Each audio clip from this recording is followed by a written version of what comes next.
दोस्तों, मैं प्रिंस सैनी आपका स्वागत करता हूं हमारे चैनल लर्न एंड ग्रो में। आज हम बात करेंगे थर्मल कंडक्टिविटी की कुछ एप्लीकेशंस के बारे में जो कि हम डेली लाइफ में देखते हैं, तो उनके बारे में बात करेंगे।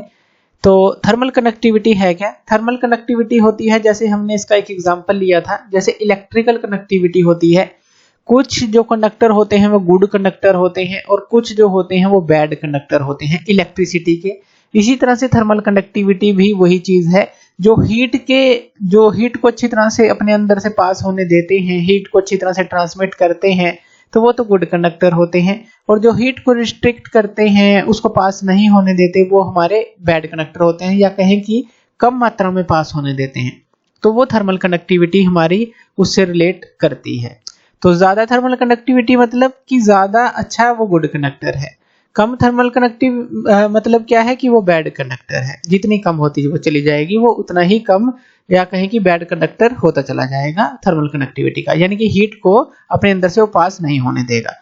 तो चलिए कुछ इसके एप्लीकेशंस ले लेते हैं। सबसे पहली एप्लीकेशंस जो हम डेली देखते हैं अपने किचन के अंदर, इन कुकिंग यूटेंसिल्स, जो आपके कुकिंग करने के बर्तन होते हैं उनके अंदर जो आप देखते हैं।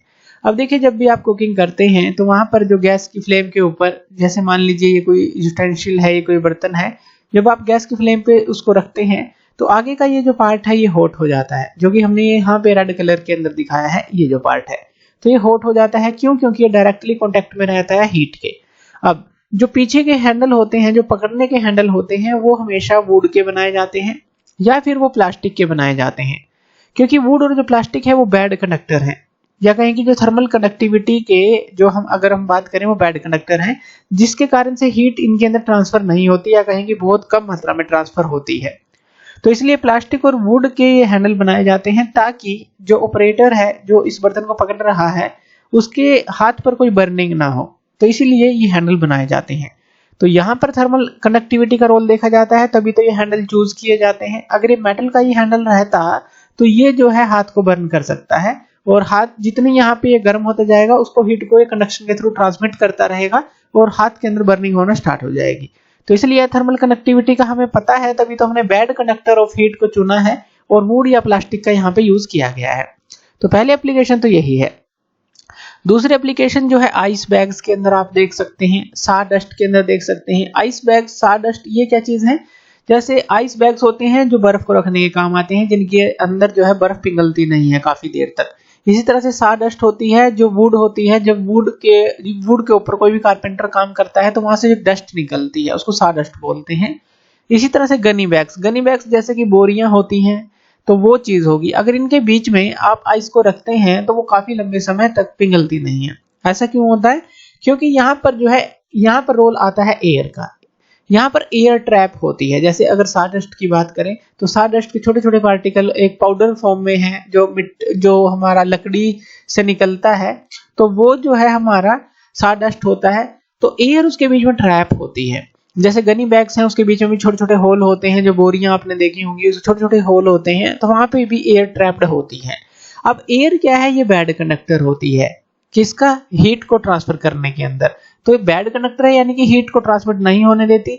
तो इसी कारण से अगर इसके अंदर हम आइस को रखते हैं, अब हीट ट्रांसमिट नहीं होगी, यानी कि जो कोल्डर वन है वो जो है हॉटर वन की तरफ नहीं जाएगी, सराउंडिंग की तरफ नहीं जाएगी। गर्मियों के अंदर अगर हम बात करें तो जो आइस है इन गनी बैग्स के अंदर, सॉडस्ट के अंदर, या फिर आइस बैग्स के अंदर जो है काफी लंबे समय तक ये जो है हमारी पिघलती नहीं है। तो यहाँ पर इसकी एक एप्लीकेशन देखी जा सकती है। तीसरी अगर एप्लीकेशन की बात करें, मेटेलिक हैंडल जो होते हैं सर्दियों के अंदर, जब भी आप किसी डोर के हैंडल को हाथ लगाते हैं, दरवाजे के हैंडल को हाथ लगाते हैं, वो आपको ठंडा फील होता है। ऐसा क्यों होता है?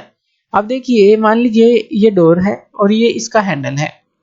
अब सर्दियों की बात कर रहे हैं, ये हैंडल है। जब आप इसको छूते हैं सर्दियों में तो ये आपको काफी कोल्ड फील होता है, ठंडा फील होता है। क्यों? क्योंकि विंटर के अंदर क्या होता है, जो सराउंडिंग है वो आपकी ठंडी है और जो आपकी बॉडी है वो वार्म है।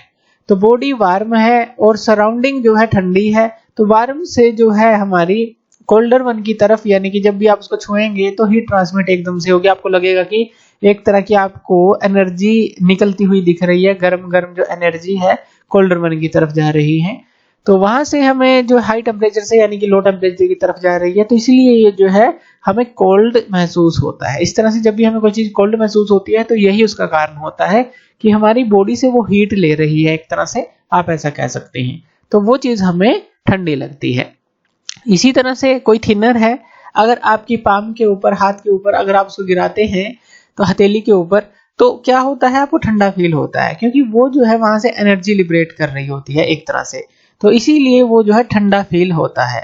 तो थिनर जो है, इसी तरह से कई बार जो पेट्रोल की बूंद गिर जाती है वो भी इस तरह से ठंडी सी फील होती है, क्योंकि वो एनर्जी को लिबरेट कर रही होती है। क्योंकि ये जो चीजें होती हैं, थिनर हो गया, पेट्रोल हो गया, ये वोलेटाइल नेचर की है, काफी ज्यादा वोलेटाइल, यानी एकदम से वाष्पित होने की कोशिश करते हैं और इवेपोरेशन के साथ साथ जो है ठंडक देते रहते हैं। क्योंकि इवेपोरेशन के लिए इनको एनर्जी जो है, अगर आप अपनी बॉडी के ऊपर 1-2 ड्रॉप इसको गिराते हैं तो वहां से वो ले लेती हैं, जिससे आपको ठंडा फील होने लगता है। तो ये भी थर्मल कंडक्टिविटी का यहाँ पे रोल आ जाता है। इसी तरह से new quilt is warmer than the old one. New quilt यानी कि जो नई रजाई होती है वो आपको ज्यादा गर्म लगती है ओल्ड वन की अपेक्षा, एक पुरानी है एक नई है सेम। तो न्यू क्विल्ट के अंदर क्या होता है, यहाँ पर भी हमारा आ जाता है एयर का रोल आ जाता है, यानी कि जो एयर होती है, एयर उसके अंदर ज्यादा ट्रैप होती है, जिसके कारण से वो बॉडी की हीट को बाहर सराउंडिंग की तरफ नहीं जाने देती, क्योंकि एयर जो है बैड कंडक्टर ऑफ हीट है। लेकिन जो ओल्ड वन है वहां पे वो जो है दबाव के कारण, तो उसके अंदर क्या है, वो एयर ट्रैप जो होना कम हो जाती है, जिसके कारण से वो कम इफेक्टिव रहती है। तो न्यू क्विल्ट जो है वो ज्यादा वार्मर होती है देन द ओल्ड वन। इसी तरह से आप कह सकते हैं, एक आपके पास 1 ब्लैंकेट है और वो मोटा है, 1 ब्लैंकेट है और उसकी जो मोटाई है मान लीजिए 2 ब्लैंकेट के बराबर है, और आपके पास एक जगह पे 2 ब्लैंकेट हैं, तो एक ये और एक ये ब्लैंकेट, तो 2 हैं। आपने सर्दियों के अंदर एक तो 2 ब्लैंकेट ले रखे हैं और इन दोनों की मोटाई वाला एक ब्लैंकेट ले रखा है, तो कौन सा ज्यादा इफेक्टिव होगा, जो आपने 2 ब्लैंकेट ले रखे हैं। क्यों? क्योंकि जब आप 2 ब्लैंकेट लेंगे तो इनके बीच में जो है एयर ट्रैप हो जाएगी, एयर ट्रैप हो जाएगी, यानी कि एक परत तो ये भी बन जाती है एक्स्ट्रा, और ये बैड कंडक्टर ऑफ हीट है, जो कि बॉडी की हीट को सराउंडिंग पे नहीं जाने देती। तो ये भी आप कह सकते हैं, यहाँ पर ये भी एग्जाम्पल आप ले सकते हैं। Sawdust is poor conductor of heat then wood. अब देखिए, जो साडस्ट है वो लकड़ी से ही बनती है, लकड़ी का बुरादा ही वो होता है, लेकिन साडस्ट फिर भी और ज्यादा पुअर कंडक्टर है इस वुड से, लकड़ी से। ऐसा क्यों होता है? क्योंकि जो साडस्ट होती है वो हमारी इस तरह से पाउडर फॉर्म में होती है, तो उसके अंदर काफी सारी जो एयर ट्रैप्ड होती है, जितनी ज्यादा एयर ट्रैप्ड होगी उतना ही ज्यादा वो जो है और बैड कंडक्टर बनता चला जाएगा। तो इसलिए जो वुड है, अगर इसका जो साडस्ट का कंपैरिजन करें उसके साथ, तो साडस्ट जो है ज्यादा पुअर कंडक्टर रहता है।